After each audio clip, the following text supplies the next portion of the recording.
that state. He climbed, with the tall grass crowding him. He beat away the insects now because they had become insatiable, flocking around him like a biting cloud. Their whistling chatter was deafening. He used a penlight on the ground and saw lizards skittering back and forth across the trail ahead of him. He felt as if he were trudging through a primitive rainforest, thick with humid air that weighed on his chest. 5 minutes later, at the crest of the hill, he broke free onto a beautifully manicured lawn, where a garden party was underway. He saw the flicker of torches, making silhouettes of the crowd assembled on the grass. Human noises burbled from the glitterati, laughter, rumbling voices, the clink of wine glasses. 100 people, maybe more.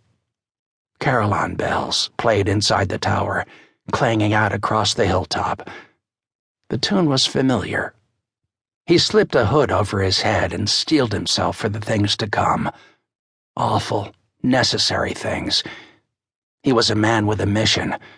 It was just that no one would know what that mission was.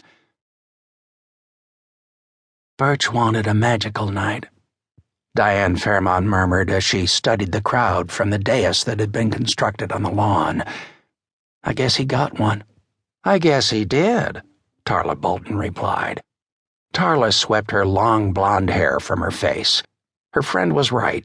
The night really did sparkle. Below them, beautiful people wandered in and out of the dancing shadows like fairies. She saw tall men in suits and tuxedos. They were all men with money, which was what every politician wanted at his event. Women wore summer dresses fluttering in the hilltop breeze. The young women spilled cleavage from silk. Older wives eyed the interlopers with sideways, cynical stares. They drank Chardonnay. They laughed. They inhaled the moist wind of the Florida night and smelled yellow jasmine. The bells of the tower played, reminding Tarla of children banging spoons on old metal buckets. Do you know what the bells are playing? Diane asked. Tarla cocked an ear, letting her diamonds dangle, and then she laughed. It's probably something old and classical, but it sounds like Supertramp. Remember that song? Which one? Goodbye, stranger. Diane's face soured at the irony. It's about one-night stands, isn't it? Birch probably asked them to play it. She turned away from Tarla and sat down in the chair behind the microphone, the loyal wife's chair. When Birch spoke, the cameras would all catch her there, smiling, applauding. The woman behind the man, dressed in a conservative ensemble, attractive but unthreatening. That was the image Birch wanted for her now. Voters didn't like trophy wives living with their elected officials. Tarla watched her friend wither in the heat. Diane's skin was pale, not its typical gold from the summer sun. She'd spent most of the evening ducking the crowd. When Diane twisted her neck to stare at the pink tower, Tarla noted a sharp stab of pain on her face. Are you all right? It's nothing. You don't look good, Tarla said. I'm fine, Diane insisted. Drop it, darling, please. The campaign is exhausting. I'm tired. Tarla weighed whether to push her friend, but decided that now wasn't the time. She had several more days before she needed to be back on set in Mallorca, and she was staying with Diane in Birch's mansion, the way she did every summer. They could talk more later. Tonight was for politics.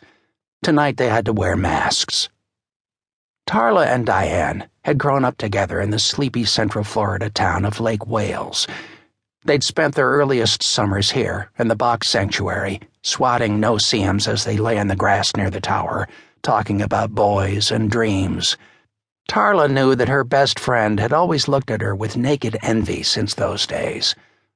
Tarla was slim, blonde, tall. She'd escaped Lake Wales for Hollywood as a teenager and did what no real person should be able to do. She made it. She became an actress. She made movies and money. When the two girls both had out-of-wedlock sons at age 21, Tarla could afford to shuttle her son, Cab, to movie sets around the world, while Diane relied on food stamps to feed Drew. Birch Fairmont hired Diane as his secretary at Welsh Capital when Drew was 10. He chose her for her body and breasts as much as her Microsoft